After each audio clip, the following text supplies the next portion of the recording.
Magandang umaga po. Ito po yung sublimation machine po namin dito sa Bohol. Bali nag-run po ito ng 7 days.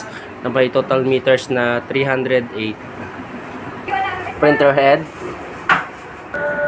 Capping. Head clean.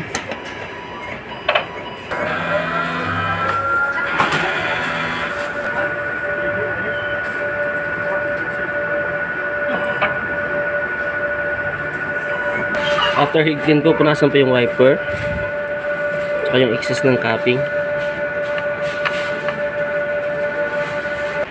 Nozzle test.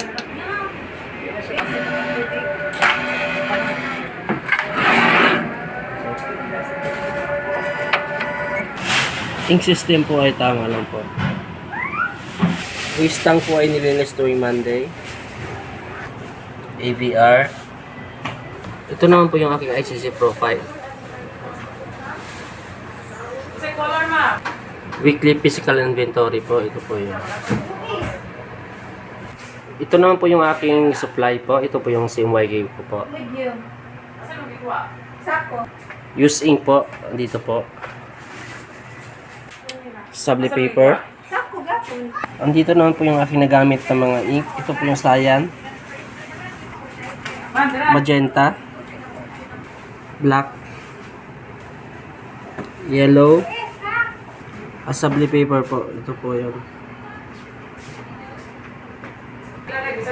daily output record po. Ito po yan. Ito naman po yung aking daily checklist po. Ito po yan.